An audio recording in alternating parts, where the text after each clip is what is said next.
Hello and welcome to part 4 of my BlazeandCave's advancement series. The goal is to get all 1,142 advancements, 900 of which were added by the BlazeandCave data pack. In this part, I will be making multiple farms that I've never made before.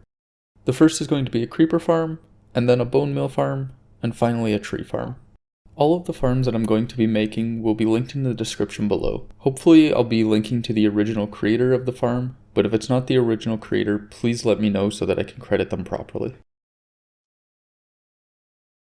I need 846. That is insane. How many spruce logs do I need out of that then? 9 stacks. 9 stacks of logs is insane. That's 1, 3, 6, 9. So that's maybe not actually as bad as I thought. I'm definitely going to have to put mending on this though, now that I think about it. I wasn't going to, but this definitely seems like... Oh wait, I already have one with mending. Cool.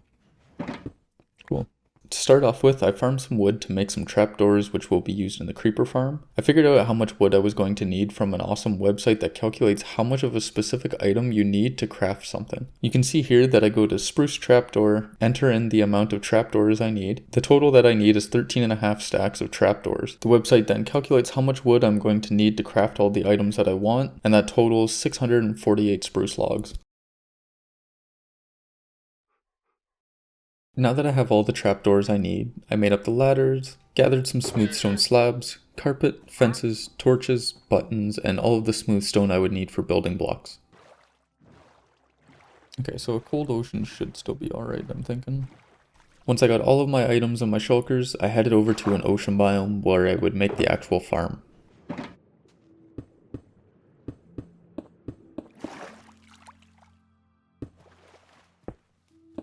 So I need to make a 4x3 to start off with. While I was gathering all of the material, I was smelting my stone into smooth stone. Sometimes I regret making all of my farms with smooth stone, but it just looks so good in a farm and it's super easy to see where redstone and other parts of the build are. While making the farm, I used a design from Musho Den on YouTube, link will be in the description. The way the farm works from my limited game knowledge is the trapdoors stop other mobs like zombies and skeletons from spawning but allow enough space for creepers to spawn. Then once a creeper spawns, the snow golems attack the creepers, pulling them closer to the open trapdoors, then they fall down onto the fire below and the hoppers collect the gunpowder.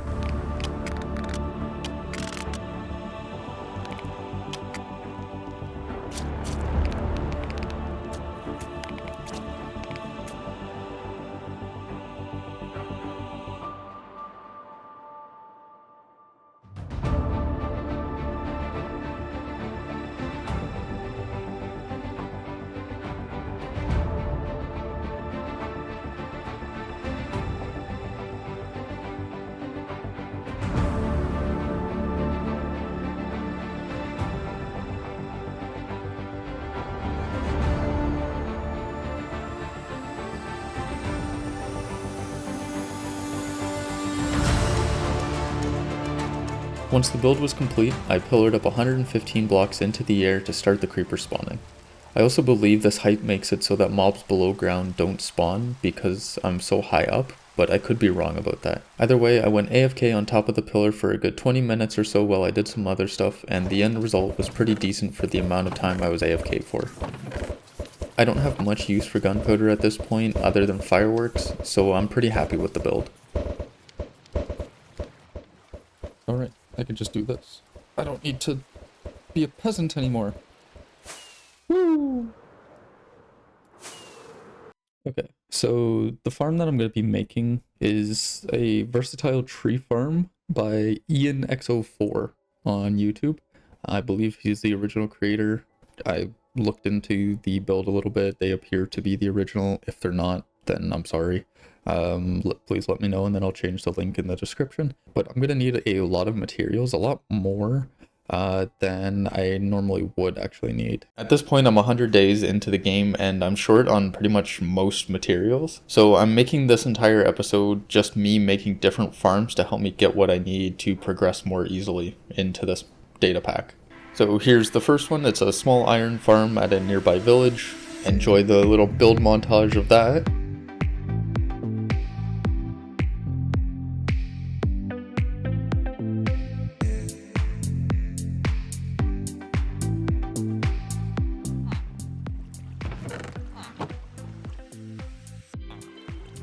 so I left this running for a little while, and yeah, I think it works pretty dang good.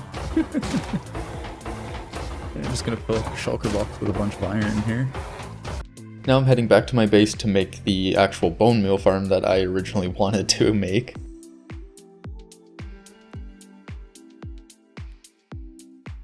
Near the end of the time lapse, you can see that I'm having quite a bit of trouble getting the farm to work properly, but in the end I was able to get it working right. So for a crash course on this farm, there's an observer here that detects when a block gets moved or destroyed on top of it. Then it causes the bone meal to be sent out of here using a dropper that's underneath that moss. If the observer here doesn't detect a block either moving or being broken above it, the bone meal won't be used because the observer didn't tell the dropper to use it. So what's happening here is the pistons can only push so many blocks of stone before they can't anymore. And since the maximum amount of stone that the piston can push has been reached, the observer doesn't detect a change and won't cause the dropper to use bone meal. By forcing an update on the observer, I'm effectively just forcing the bone meal to actually come out as it's supposed to. One small issue that I'm seeing though right now, maybe I'm doing it wrong, because all of that stuff is like going into the same spot.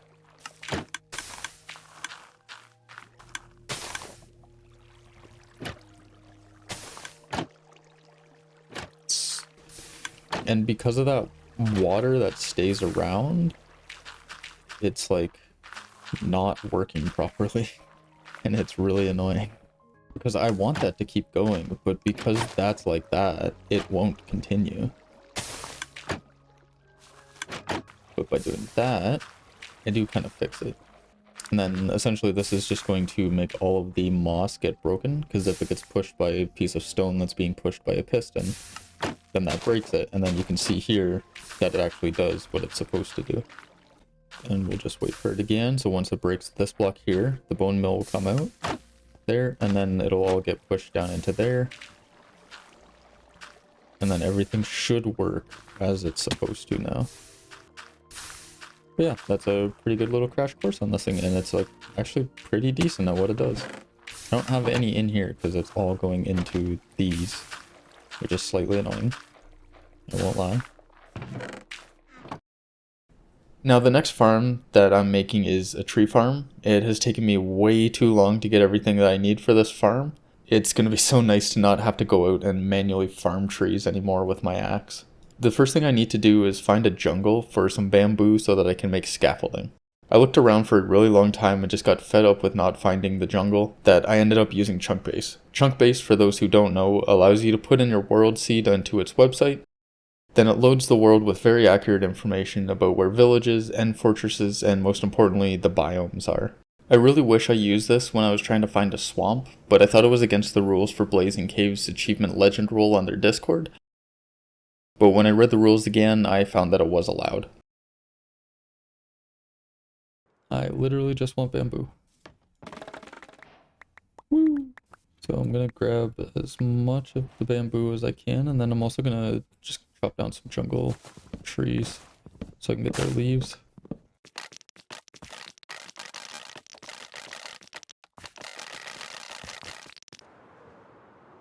After I got back to my base, I went right into building the tree farm.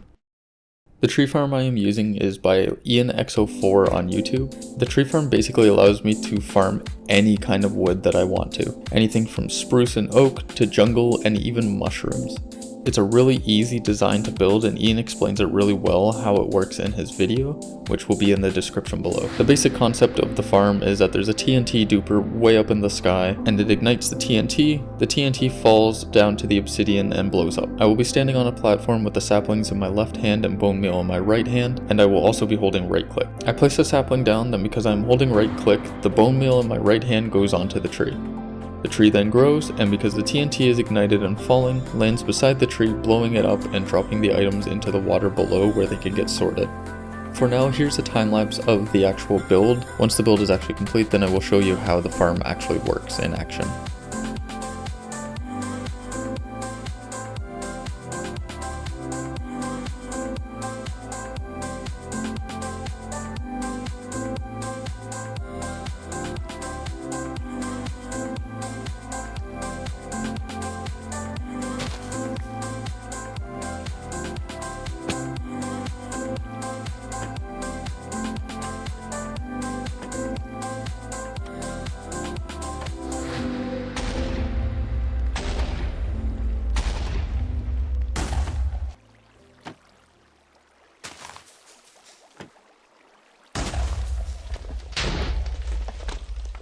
So that was a little bit of the farm in action. I obviously don't have a whole lot of bone meal right now to be able to consistently do it, like constantly. But once I get more bone meal, then I will actually show you how the farm works a little bit better, and it'll probably be shown like in the video every once in a while whenever I have to use it.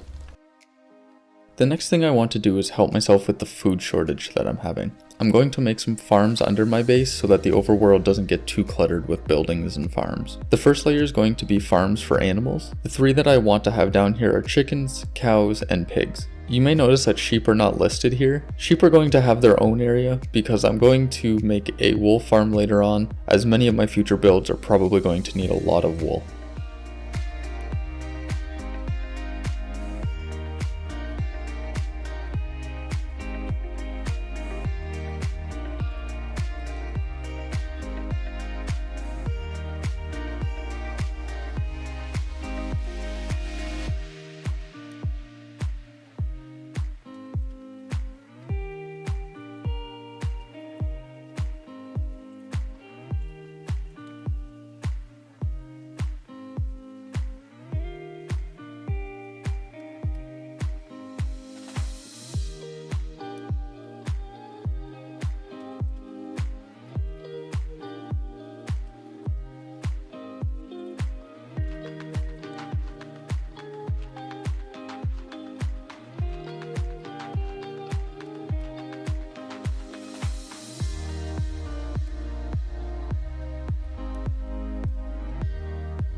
The next thing I wanted to make under my base was a villager farming farm.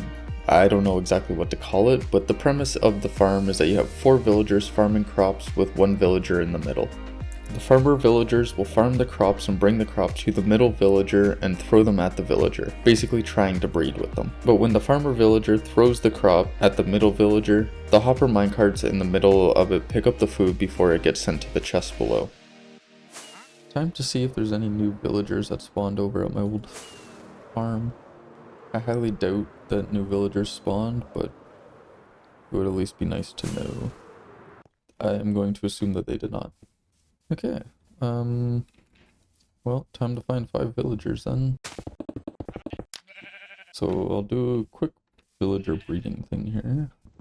Now I just had to get the villagers from a village a few hundred blocks away to under my base. When I got to the village, I made a quick villager breeding area and another portal to use for transportation. This isn't creepy at all. Oh, huge baby. Oh. After I bred the villagers, I took them over to my base. Forgot about that. Whatever. You, child. I'm fast as fuck, boy. Still fast as fuck, boy.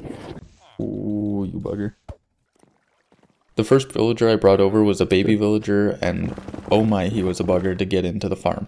For some reason, he just didn't want to become one of my loyal employees. He would get such great benefits working for me, like, oh, I know. All the farming that he wants to do for minimum wage. Or actually, I guess no wage at all. He gets food. That's his benefit for working for me. His name is George.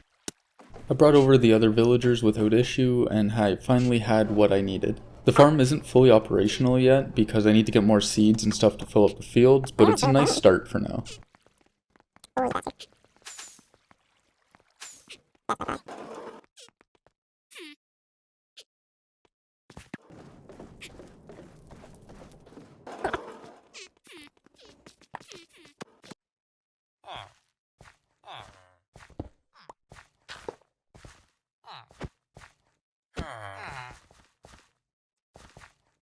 Okay. That was good. No. Move. Move. Move, you freak.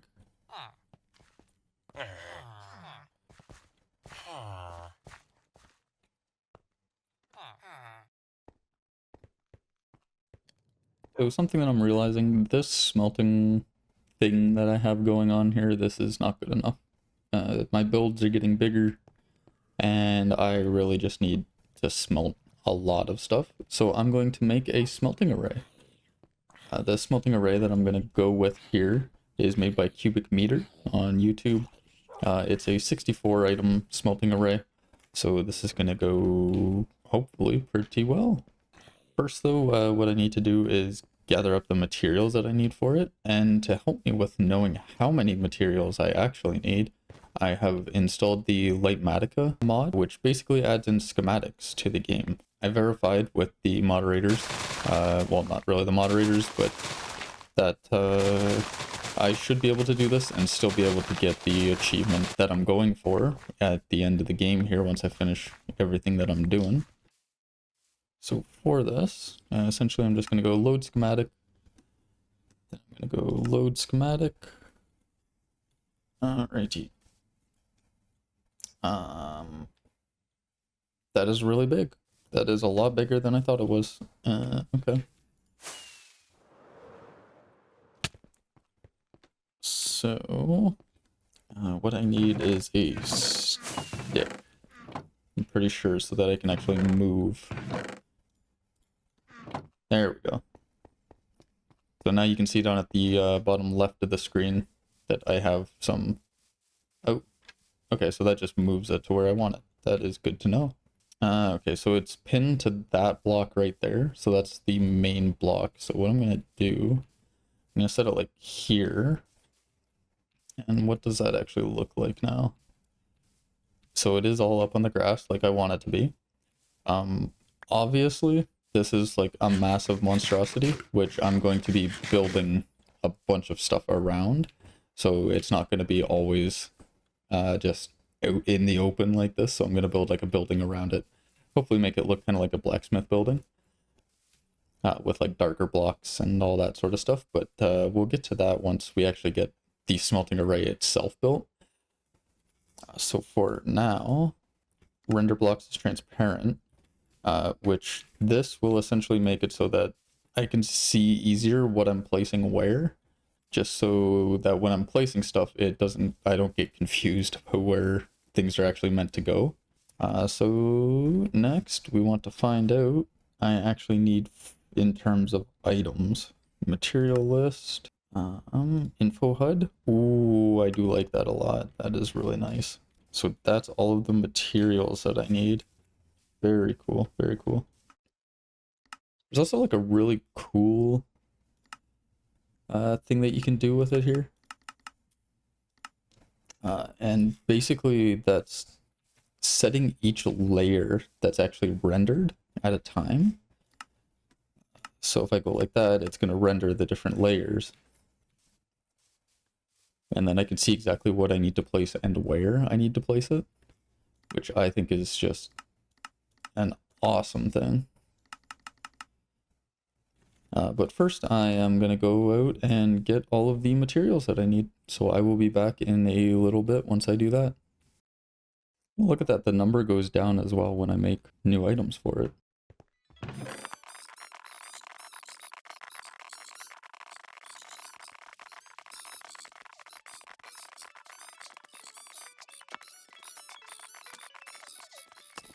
Okay, so I guess this farm actually works pretty good. I think it's just the fact that not all of these were covered. So the farming villager couldn't really... He just kept replanting them. The farming villager just kept replanting them rather than giving them to Buddy Man here in the middle. But that is awesome. I'm so happy that I have like a good amount of carrots now, because that is my favorite food source. I am, however, gonna have to go and get a lot, and I mean a lot of gold. So gold farm will be coming eventually in the future. Ooh, I almost died there. Cool.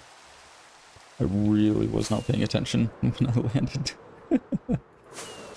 Here I found my first treasure chest, and I got the map from a shipwreck over by the swamp village, I believe. It had some nice things in it, but nothing that I'm really going to use at this point.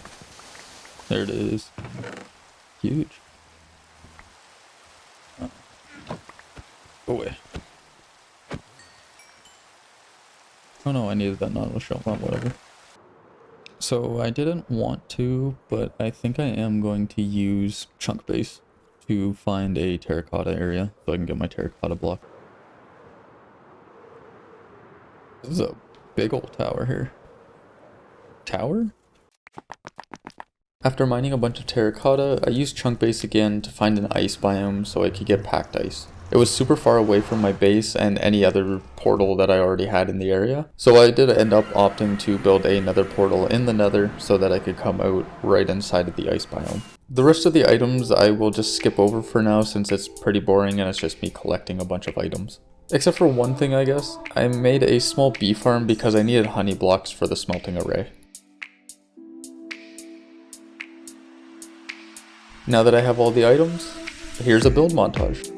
I decided just before I started building the smelting array that I wanted to make it a bit lower in the ground. I dug 9 blocks down and cleared out all of the blocks inside. I finally placed down the schematic and I started to build. So, there's something I need to tell you about this build. I built it twice in the same spot. I'm not going to show me building it the first time, but you can see me destroying it and rebuilding it here. The reason I felt that I needed to rebuild it is because I thought that I broke it or that I didn't make it properly because it wasn't working. I'll explain why I thought it wasn't working after the build montage is complete.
Alright, so we're in a creative world right now with the schematic placed in. I'm just going to explain briefly why I didn't think it was working. So you can see here, let me just actually, I'm just going to use a stack of spruce logs as an example. So we go like this, we put 64 spruce logs in. The machine knows now that there is items in the minecart because I assume the detector rail here. But what's not happening is this piston right here, this one, not retracting so that this piston here, when I press this button, can push this observer into here, causing everything to start working. The reason that that's happening is because back here, this torch is turned on and powering this piston. The way to stop that from happening is there's a hopper on this side here that if there's no items in it, this comparator will not turn on. So what I need to do is I need to put items in it and then the comparator turns on, which then turns off this redstone torch, which retracts that piston. So now that piston is retracted and when I press the button, it can push the observer into there, and then it will actually make the carts go out, like the mine carts go out and do what they're supposed to do. It took me so long to figure this out. I think I was troubleshooting this for like 4 hours or something silly like that. Something to know is like I'm really not good at redstone, so for me, that's like an insane feat to be able to do that sort of thing and like actually figure it out on my own without having to resort to using Google. I literally just had to bring it into creative and remove all of this out of here, and then I saw, oh, it's the exact same thing that's happening to mine. But yeah, if anybody else has that trouble, with that, look at your comparators, because that's probably the issue. That's all the footage that I have for the fourth part of this series. I made a bunch of farms that I had a lot of fun making, and will be definitely making more farms in the future. Speaking of the future, in the next part, I'm going to be making more farms, so stay tuned for that. I will also do likely a few other things, like getting some achievements and that sort of stuff. But I'm definitely really enjoying making these farms, so I'm probably going to keep doing that until I get bored of it. But thank you for watching. I hope you have a wonderful day or night, and toodles.